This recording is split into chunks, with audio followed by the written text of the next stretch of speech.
Hey there, how you doing? Charlie Winters here with horse racing tips for Thursday, the 14th of November. Crikey. Hey! I don't know why I'm laughing, but it's been a very profitable day. However, as you're well aware, and thanks for commenting, yes, I did take the price and I didn't get the full value out of Crafter. Crikey, I don't know what happened there. But that is a very, very odd drift. Even though Obsidian, whatever it was called, were backed into 6-4. 8-1 to 66-1. I tell you what, if I'd have known that, I probably wouldn't even have backed it. I'd have think that's got no chance.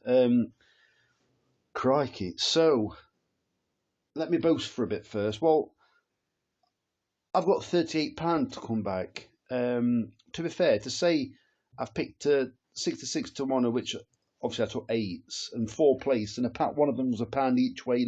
Lucky, no, it wasn't. I had £1 each way accumulator, and what was it, 10 pence each way. Lucky 15, taking the prices. £38. I can't be moaning at that. What was it? 8 times, just under 8 times the stake. But what I did work out was, so let me just let you know. You may well know because it may be in your bank balance now. Oh, I've got rid of it. So £1 each way accumulator. I put the prices down. What I could remember: 66-1, 18-1 dead eat for third.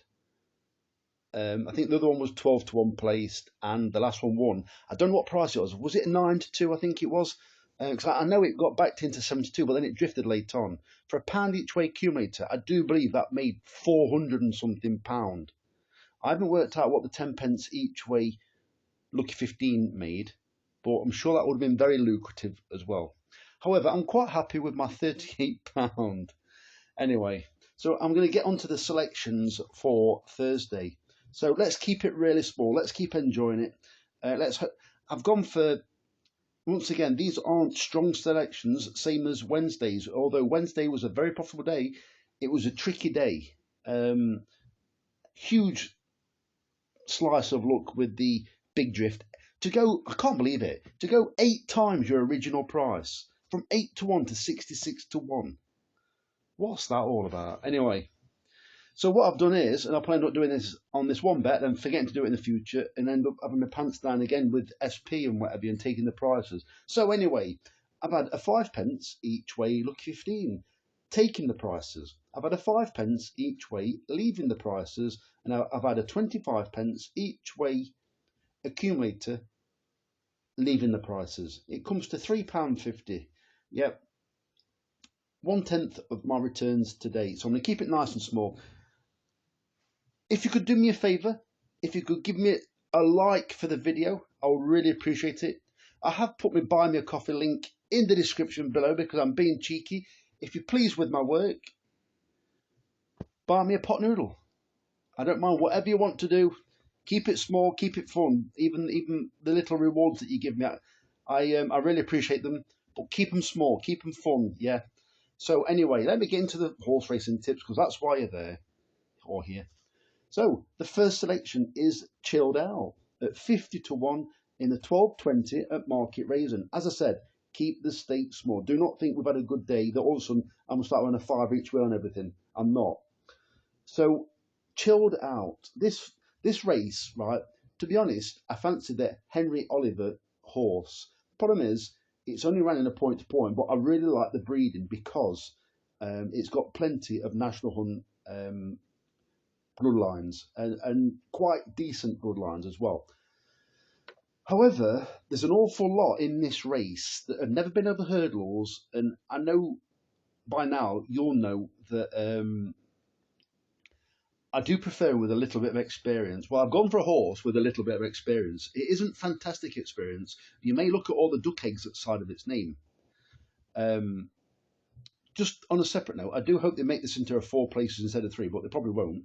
But this horse, it's got a little bit of Irish form, and I mean a little bit, but it has got experience, and it's not that bad on the flat. It's won a couple of races. I think won off 67, and it wasn't too long ago. It was like spring, and I think it won a race off 72.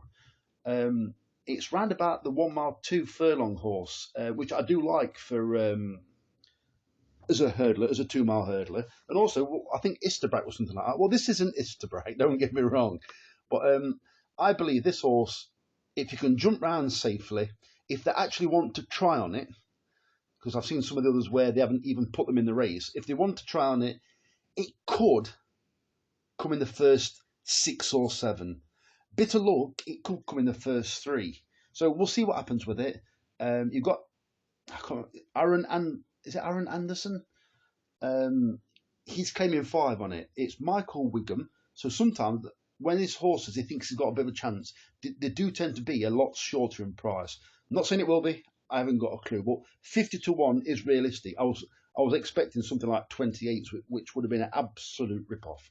Anyway, that's enough about the first horse. The second selection is the Electrician at 7 to 1 in the 5 past 2 at Market Raisin, paying 4 places instead of 3. I'm going for a rarity. This is actually an Aaron Anderson double, the jockey. So I like the look of this horse. It's got a bit of Market Raisin form. I do like it when they're prominent at Market Raisin. It has got a recent reappearance, so therefore it's strips fit. It should be up there throughout. And I do believe it's got a very, very realistic chance of getting placed. 7 to 1 isn't 50s, don't get me wrong, but 7 to 1, it's a profitable bet if it comes placed. I like the look of it. I can't remember actually who trains it, but it doesn't really matter. But Aaron Anderson's on board. In fact, I'll tell you, I always do this. Mike Sowersby. So he had a winner at Pontefract. I think it was something like, was it 25s, 50s, 100s towards the back end of the season. It means absolutely nothing, but I just thought I'd let you know that. Third selection is Airshow. Well, this is definitely one of the most interesting. I shall tell you why in a minute. So it's Airshow at 10 to 1 in the 6 o'clock at Chelmsford, paying 4 places instead of 3. So this horse likes to lead. It tends to go to Southwell quite a lot, and runs over a mile and travels well up with the pace. But normally, I won't say it doesn't get home, but it's just a bit flat towards the finish. As in, like, there's always something that can beat it. It just seems one paced. Well, this horse, I think it's 7 furlongs tomorrow. It's drawn 8, which isn't ideal. But if this horse gets out like it normally does, it's a very, very strong travelling horse. I haven't looked at its Chelmsford form properly. Basically, I've just remembered the horse from memory.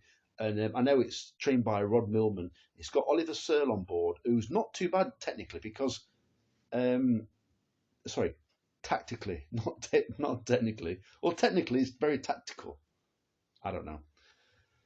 So Oliver Searle, I do believe it won a race at Nottingham not too long ago by staying to the far side where I thought the ground would quicker. I didn't choose that selection. I had a different one in the race that come placed, but he actually won the race. And I'll tell you what the horse was called. Something like Wolverhampton or Wolverhampton, something like that. And I didn't have it that day, but I had a different horse that come placed. And I think he also is also at a winner today. Or I know Rob Millman has at Southwell, I think it is. Amazonian Dream, I think. Or that last night, I don't know. What day is it? Anyway, Airshow should be up there throughout, travels powerfully, and horses that travel powerfully when they're up with the pace at Chelmsford can be hard to pass.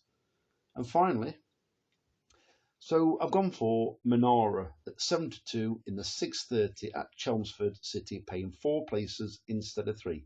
Right, so this horse has been campaigned. I think it's just purely over 6 furlong. It disappointed at Newmarket last time. Well, this is the M.Rasen Limited colours. The horse was rated 54. So they spent quite a lot of money at this sales. Well, this isn't going to be one of their standout horses. It's currently rated, as I said, 54. So this horse needs to do a bit of something. I'm guessing they'll want to get a win into it and probably sell it for a few quid. And I mean, when I mean a few quid, I mean literally a few quid. Because, as I said, it's rated 54. But what it will like is, I'm trying to think who the actual sire is, but the sire is, it's a horse that sires horses that normally need a lot further than this. So it has been stepped up massively in trip, an extra 2 furlongs. So it's gone from 6 furlong straight up to a mile on its handicap debut or nursery debut. I'm not sure which one. I think it's still a 2-year-old. So I did look at, I think it was the dam of this horse. So the dam of this horse, or it was a brother or sister, it ran similar, as in like not too much on its first 3 runs. But then when it was stepped into handicap company, it came second, and then it won a race. So this is the first time in a handicap. So hopefully we'll see a big improvement. 7-2 isn't really giving too much away, but I do think it's got a chance. It's a poor race. Obviously, it's only rated 54, and it's second top weight. So yeah, I think it's got a chance. It's not worth getting stuck into, and I probably, even though it's a short price, I probably don't fancy it as much as it's probably about third best in the horses that you can see there. So those are the 4 selections. Even on Friday, I'm going to keep it. Probably keep it to a small stake day. I want to have a bit of a blast on Saturday again. I do enjoy the blasts, and it would be good if you did follow me in. I'm not asking you to follow me in, but if we do have a good day, it'd be nice if to share it with somebody. I don't mean I'm going to start sending money around. I'm just as in the last few Saturdays have been a bit lucky, or I've actually even been unlucky on one of them. If you remember the first one, in the last month, from my mistakes on here, the first mistake was placing a bet on Bear 365 because there were bigger odds, forfeiting a place in 2 races. If I'd have placed the same bet with Sky Bet, and this was purely for the new subscribers, if I'd have placed the same bet on Sky Bet, and I'll show you this video at the end of this video. It's the one where I think he's got his head in his hands. That's the thumbnail. So we had a good day. I don't know if I made couple hundred quid that day, something like that. But the bet would have made £1,345 if it was placed on Sky Bet. It was Doncaster when they were favouring the far side, and I got the draw right, even though I think we had 1 or 2 winners. So that made 1,300 and something quid, or it would have done if I'd have placed it with Bet 365. And then last week, God, my mind's gone blank. Anyway, I think we did all right. Oh no, sorry, we've had a decent day today. That was the other day, the day Wednesday selection. So obviously, if I'd have left everything to SP, I know for definite the pound each way accumulator would have made 400 and something pound instead of £18. So anyway, if you can give me a like on the video, I'll really appreciate it. Or I've left a buy me a coffee link, as I said, in the description. If you want to buy me a coffee, I'd really appreciate it. So I wish you the very best of luck. Leave me a comment if you will. I'll try and answer if I can. Make sure it's tonight, not tomorrow morning, because I'll be at work. So I wish you the very best of luck. Charlie Winters, over and out. Cheers, mate.